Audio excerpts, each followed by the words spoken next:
2nd July 2026 இன்றைக்கான reading.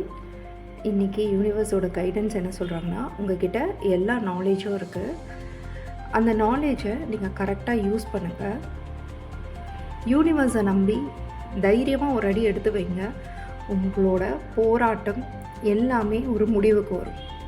கண்டிப்பாக உங்கள்கிட்ட அந்த ஸ்ட்ரென்த்தும் கான்ஃபிடென்ஸும் இருக்குது. ஆனால் எல்லாத்தையுமே பண்ணணும், எல்லாத்தையுமே நான் தான் பார்க்கணும் அப்படின்னு ஒரு மாயையில் சிக்கிட்டுருக்கீங்க. இங்கே நம்ம இல்லைன்னா எதுவும் நடக்காது அப்படிங்கிற விஷயம்லாம் கிடையாது. எல்லாரையும் சாட்டிஸ்ஃபை பண்ண நம்மளால் முடியவும் முடியாது. ஓவராக உங்களோட ஒர்க்கை நீங்களே தலைமையில நிறைய எடுத்து போட்டுக்காமல் ரிலாக்ஸ்டாக ஃப்ரீயாக விடுங்க. சில விஷயங்களை உங்களால் கண்டிப்பாக ஜெயிக்க முடியும். அது மட்டும் இல்லாமல் கடவுள் எல்லாரையுமே ஒரு காரணத்துக்காக தான் இந்த பூமிக்கு அனுப்பியிருக்காரு. காரணம் இல்லாமல் இங்கே யாரும் கிடையாது.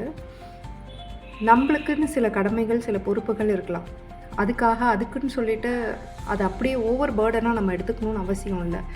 இந்த உலகத்துக்கு நம்ம வந்த வேலையும் செய்யணும்.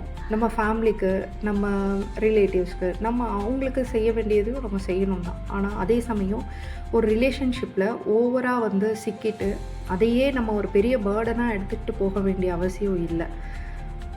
ரிலேஷன்ஷிப்புன்றது நம்ம லைஃப்பில் ஒரு பார்ட்டு தான். எல்லாமே நம்ம செய்கிற வேலை, நம்மளோட ஃபேமிலி, நம்மளோட ஃப்ரெண்ட் சர்க்கிள் எல்லாமே லைஃப்பில் ஒரு பார்ட்டு தான். அப்படி இருக்கும்போது அந்த ஒரு பார்ட்டுக்காக நம்ம ஹோல் லைஃப்பையும் நம்ம வீணாக்கிக்கணுன்ற அவசியம் கிடையாது. ஸோ அதை கடந்து போயிட்டு, எப்பேற்பட்ட வழியாக இருந்தாலும் அதை கடந்து போயிட்டு அந்த போராட்டம், அந்த மனவேதனை அதையெல்லாம் தூக்கி எறிஞ்சிட்டு நம்ம இந்த பூமிக்கு வந்திருக்க வேலையை நம்ம பார்ப்போம். நம்மளோட முன்னேற்றத்துலேயும், நம்மளோட ஹெல்த்து, நம்ம ஃபேமிலிக்கு தேவையான வெல்த்தை நம்ம க்ரியேட் பண்ணுறது, இந்த மாதிரி எல்லா வேலைகள்லேயும் நம்ம ஈக்குவலாக பேலன்ஸ் பண்ணி நம்மளோட பொறுப்பை நம்ம கரெக்டாக முடிக்கணும்.